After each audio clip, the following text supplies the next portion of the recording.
Bienvenidos a un nuevo episodio de nuestro podcast Voz Legal, un espacio donde el derecho se encuentra con la conciencia y las leyes se cruzan con los dilemas éticos. Hoy les traemos un caso que marcó a una comunidad y deja una pregunta en el aire. ¿Actuar en defensa propia siempre justificable? Iniciemos. Así es. El caso de hoy es de Juan, un ciudadano común que se encontraba en su casa cuando un intruso irrumpió violentamente con intención de robo. Alarmado y temiendo por su familia, reaccionó con fuerza para neutralizar al agresor. Luego, llamó de inmediato a la policía. Durante el juicio, el abogado de José demostró con pruebas y testigos que Juan actuó en legítima defensa. El juez concluyó que su reacción fue proporcional y que su intención fue protegerse y no agredir. Juan fue suelto y el caso cerró con un fallo a su favor. Pero hoy no vamos a analizar el fallo legal. Hoy nos vamos a preguntar, ¿fue también una acción ética? Desde mi punto de vista, quiero empezar diciendo que más allá de los códigos y los tecnicismos legales, este caso nos toca a todos como seres humanos. Estamos hablando de un padre de familia, Juan, que en medio de la noche enfrentó una situación límite. Un extraño irrumpe en su casa y su intención fue proteger a los suyos. Y ahí es donde entra el abogado.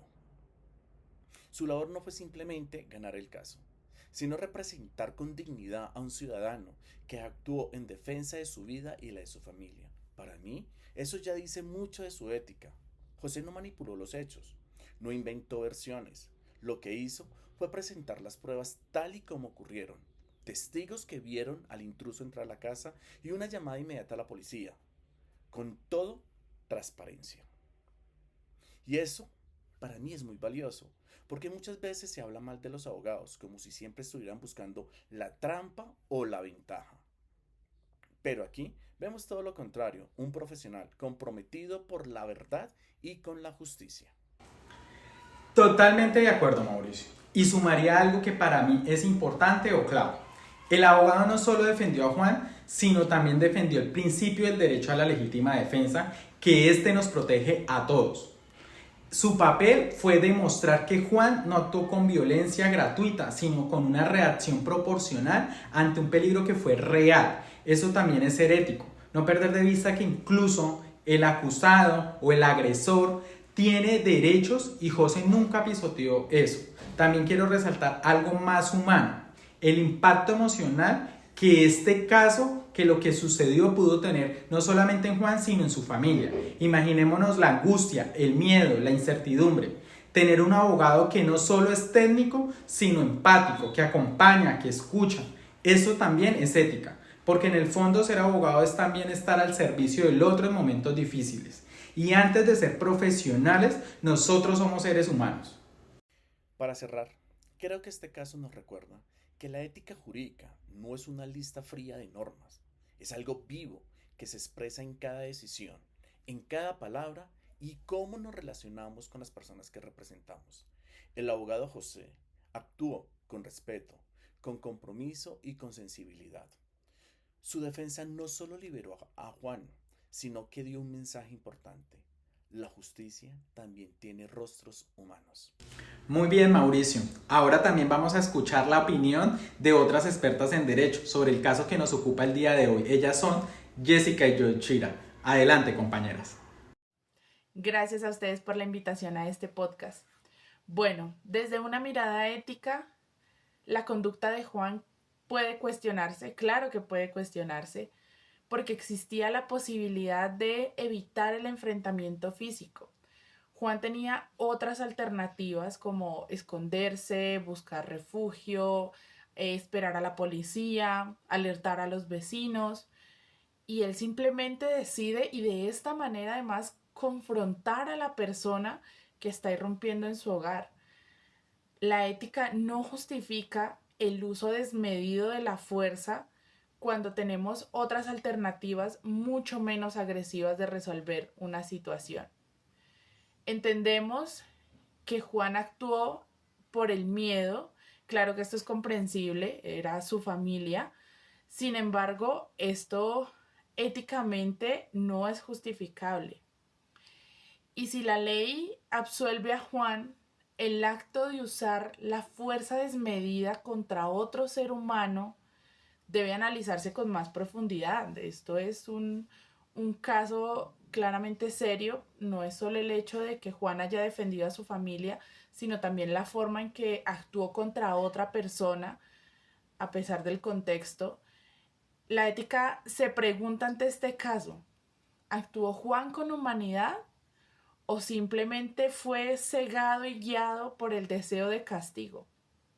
Esa es la pregunta que la ética se hace en este caso. En el contexto del miedo extremo, sabemos que se pueden cometer excesos. Y si eso pasó, aunque haya sido legal y Juan haya sido absuelto, esto no significa que sea un acto éticamente correcto.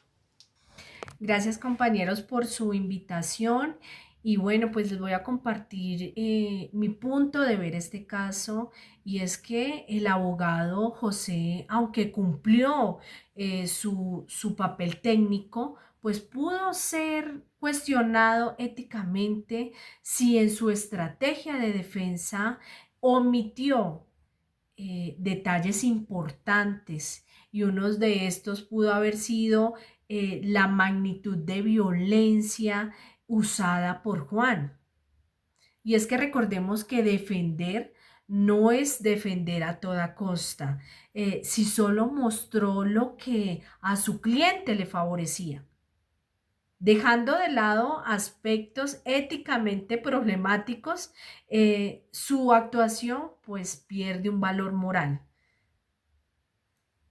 La ética profesional exige que un abogado pues piense en el impacto social de sus decisiones y acciones.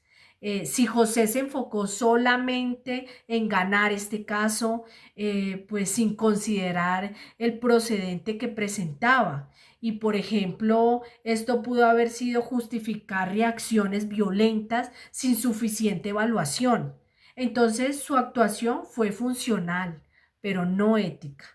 La ética implica pensar en el bien común y no solo en el bienestar de un cliente.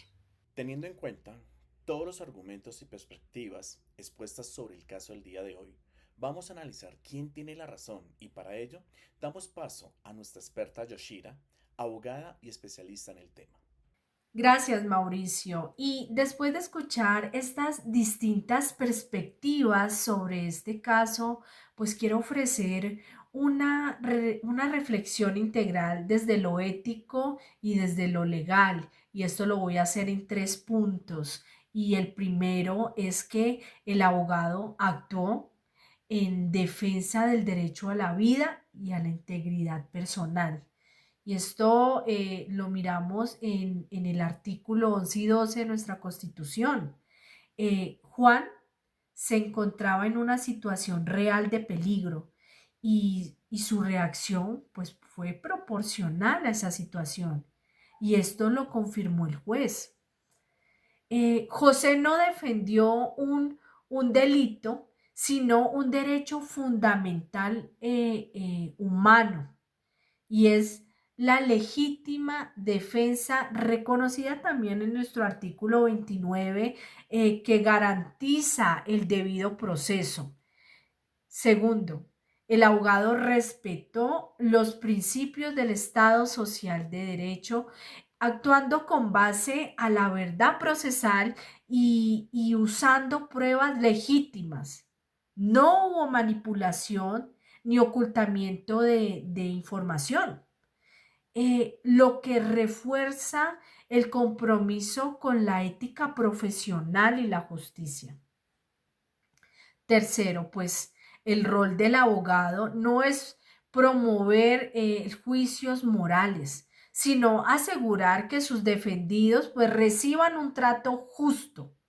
Y José cumplió a cabalidad esa función al proteger los derechos constitucionales de su cliente y garantizar que el sistema funcionara conforme a la ley. Por todo esto concluyo que su actuar fue ético y constitucionalmente sólido. Bueno, y así concluimos este episodio. ¿Y tú qué opinas? ¿Estás de acuerdo o en desacuerdo? Déjanos tus comentarios. Esto fue Voz Legal. Un caso, varias miradas, muchas preguntas. Porque la justicia puede absolver, pero la ética siempre nos exige ir más allá. Gracias por acompañarnos en este nuevo episodio. Hasta la próxima.